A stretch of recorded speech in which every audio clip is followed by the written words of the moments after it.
Okay, so hey everybody, I'm back here and again I'm with Ankela. So glad to see you all. Yeah, it's been ages Yeah. since we last got together, A, but definitely to B, to make a video. It's been a very long time. Yes. So recently, or like a couple months ago, Ankela moved a little further away from where Chris and I live at the Mount. So we're very lucky to see you. And she came and visited us last week, which is kind of where the inspiration came from to come to visit you today. You were telling stories to my boys, Yeah. Christmas stories, and they just loved them so much.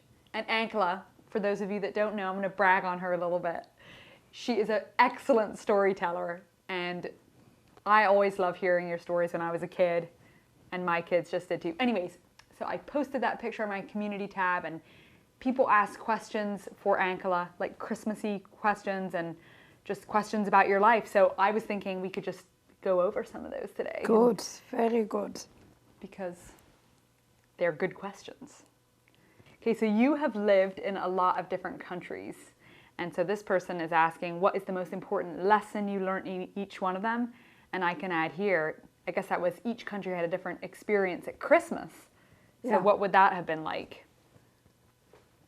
As my first Christmas, of course, was on the boat, on the ship from England to South America. That's right. Because you were born in the middle of... or In England. In England Yeah. at the end of World War II, when they had to escape from England and go to South America, Paraguay. Yeah.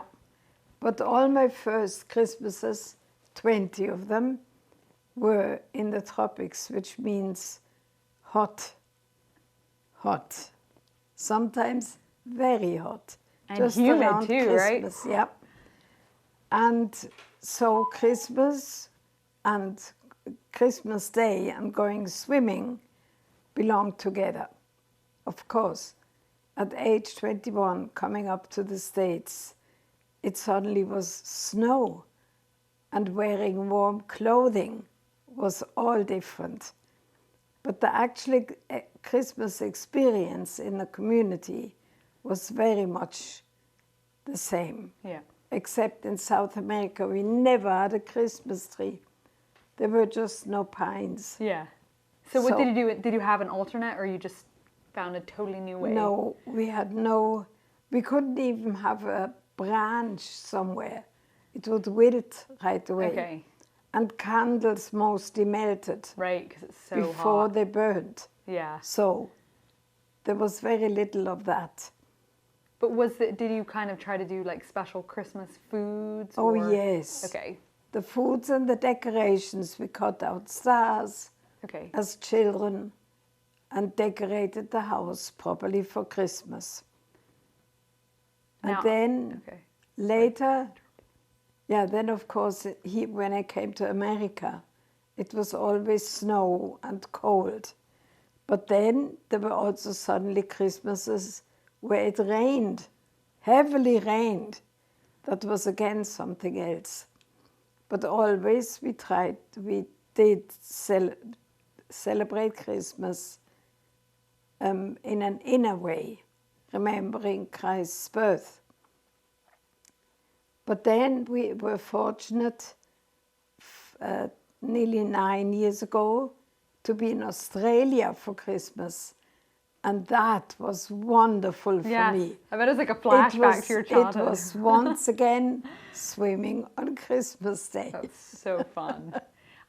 But still, it was Christmas. Actually, you can't take that away. Whichever country you go to, when Christmas comes around. Yeah. And that goes together with how do we prepare for Christmas, the Advent time. 4 weeks mostly before Christmas, we commemorate that day specifically, that from now on it'll be 4 weeks and preparation. We sing Christmas songs, we read Christmas stories in the family. Or now that we are older, we always read in an inner preparation for Christmas. Do you have any special passages you like or any devotionals you read from? Or is it sort of just anywhere in the Bible or in the No, we actually have books that written by or collected from different writers Okay. that point us to Christmas, point us to the Bible. That's, by the way, for me also a very important thing, to read books that point me to the Bible. Okay, so here is another question for Ankela.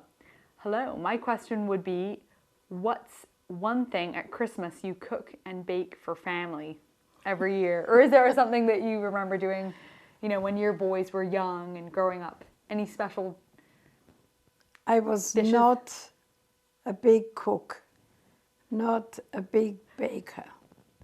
But there's one thing that we, when the boys were already growing up and could help me, we made what we called an anise loaf. Okay. You roll it, it's a very good dough with a yeast dough with the anise flavor. Okay. And you roll it into a bun, maybe this size, Okay. and put paper around it like a ribbon with a pin on top while it's rising and baking. And when it's baked, you take off this brown paper that you had greased before and take a red ribbon and replace it with a big bow on top. That's so pretty. And that is what we gave to people for their Christmas. That is so cute. I had never heard that. That's so cute. And we did it, we tried to use the biggest kitchen in the area that we could find and make 20, 30 loaves like that. Wow. Wow. And usually, you know, people eat it and then it's gone. Yeah. It's nothing that you have to keep. Right. That's great. And something to be enjoyed with other people. Yeah. That's so great. That's so fun. Did you have any other like traditions that you did, like on Christmas Eve or? We are a very untraditional bound family as far as I can tell. Okay. I kind of agree with that, though. That's why making a list for duties in the household never worked. Yeah. To make a list for washing dishes never worked. We went by how it felt and did it. So this person says, hi, what was the Christmas holiday like when you were a child? Also, any good cookie recipes from you on the holidays or for the holidays? If I think of cookies and Christmas, it's not Lebkuchen. Okay. That never was a family favorite. They would much rather have something crunchy. Okay. And Lebkuchen is like that, it's It's a German, soft. it's soft, it's like made with Yeah. honey. It's typically a German Yeah. cookie. But for some reason, our family never was very for it. Okay. So they would much rather like crumbly things or Okay. crunchy things. Like pretzels or, Yeah. okay. I Not guess ne- pretzel is a savory snack. Okay. It's not, the pretzel wouldn't Yeah. be sweet. Yeah. But there is a cookie that's made completely of nuts, and it's called a Spitzbuben. Spitzbubenstern. That's great. And that is what they loved. Okay. Was it flavored? I guess it probably had things like cinnamon. It's nutty. Okay, Yeah. nutty. Okay. Sweet and nutty. That sounds great. So did you make it for them or did you just get it from the friends? We mostly got it. See, with us, the community kitchen Oh, yeah, that's right. loves to make big batches of cookies and then gives it to Kind of the like families. distributes it. Yeah. Yeah, So your boys always went for that kind. yeah. Okay, that's cool. I'm embarrassed. I'm not going to try to say the name. Spitzbuben. Spitzbuben. That's really fun. Okay, so earlier Ankela referenced that she was born in England and you had your first birthday on a ship going down to Paraguay. Now, what you need to know is that Ankela was born around Christmas time, so she's always been a Christmas girl, right? Yeah. And Well, my birthday's also around Christmas, so it's always been a special connection. And so I just remember growing up as a child, you always had such in my memory, wonderful Christmas stories. And that's why when you came to my house and you were telling my boys, I got so excited. And you were telling this one about how once you had a birthday and you invited Santa Claus to come. Yeah. And can you tell that story, because it's such a good one. We had the joy every birthday.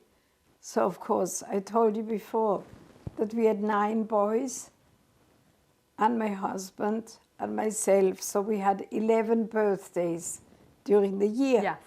And every birthday we tried to make somehow special. Who do you want to invite? Or what shall we do especially for your birthday? So this one year I decided that I'm also going to have something special.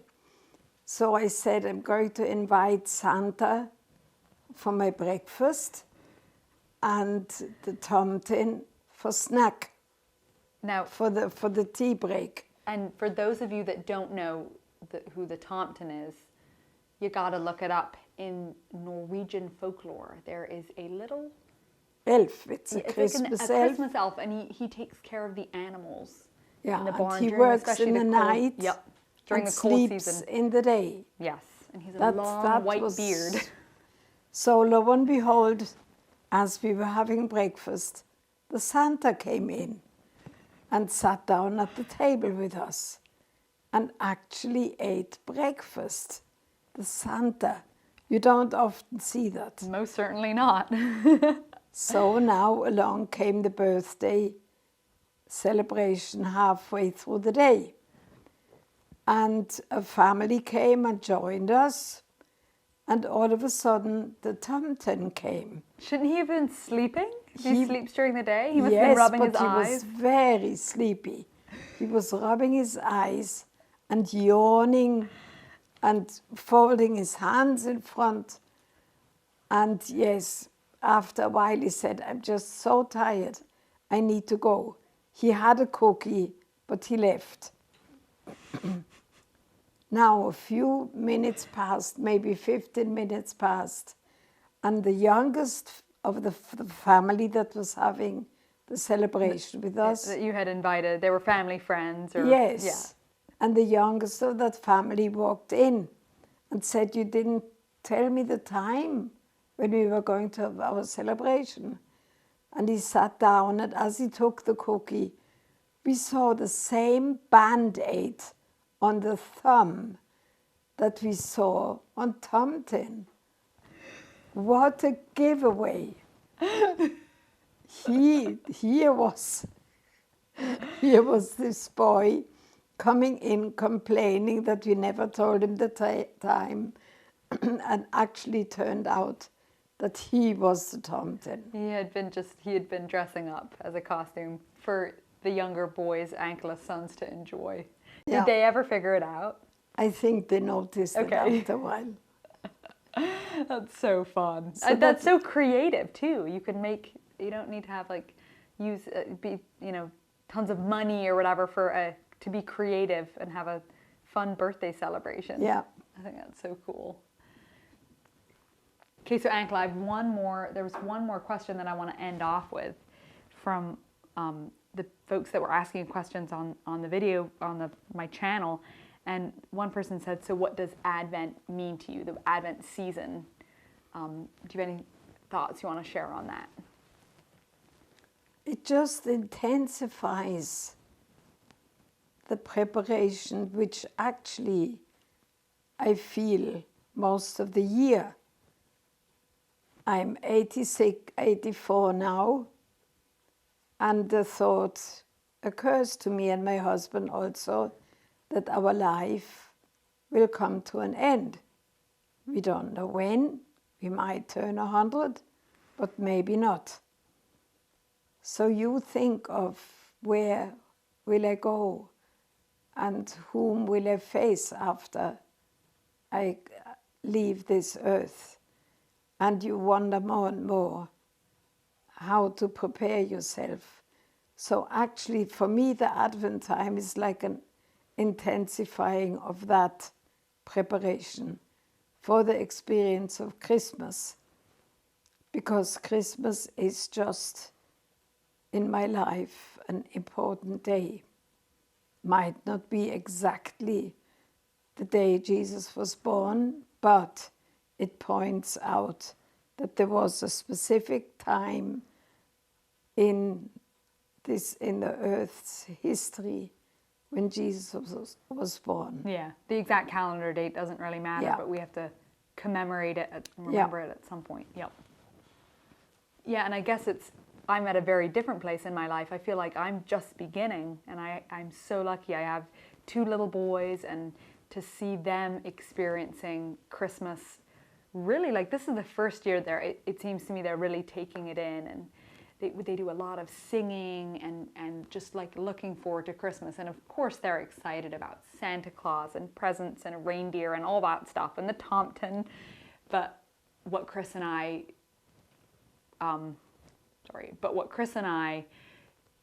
talk about with them a lot is, the shepherds, how the shepherds came running to Bethlehem to see Jesus, and how the kings traveled. They must have started their journey long before. Yes.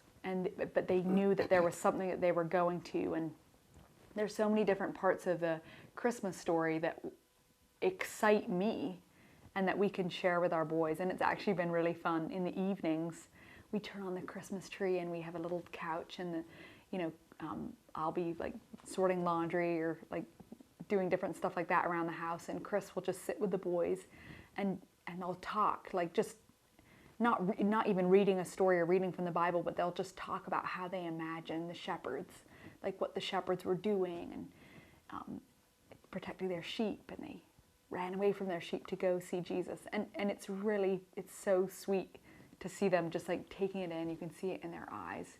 So that's been really special for us. But actually stayed alive in me, this wonderment of different things. Like, I always wondered, why did this big, majestic angel tell the shepherds, it will be a sign that you will find this baby wrapped in swaddling clothes? Why should a big angel think of swaddling clothes? And that would be the sign. yeah.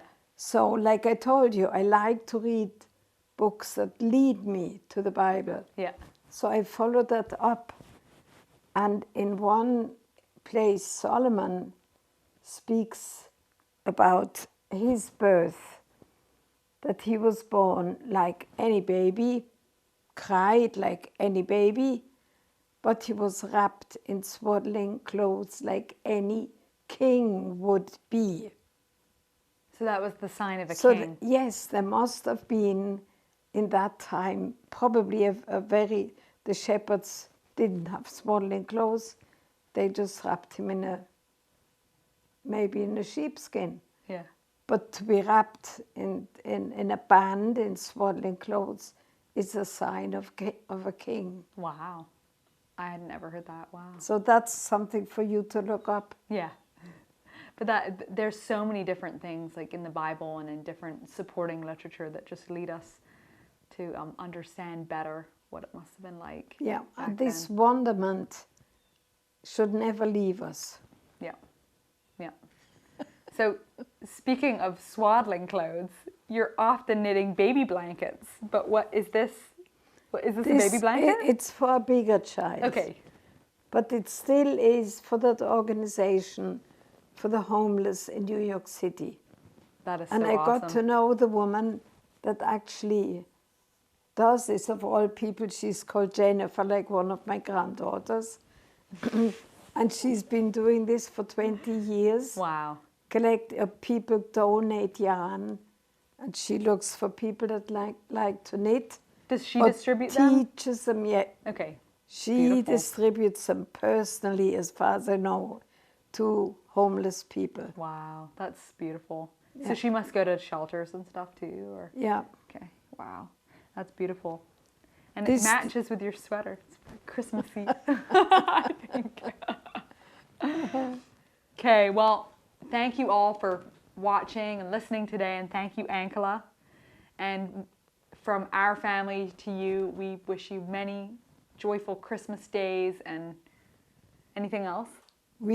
I also, with my husband together, wish you a meaningful, wonderful, joyful Christmas.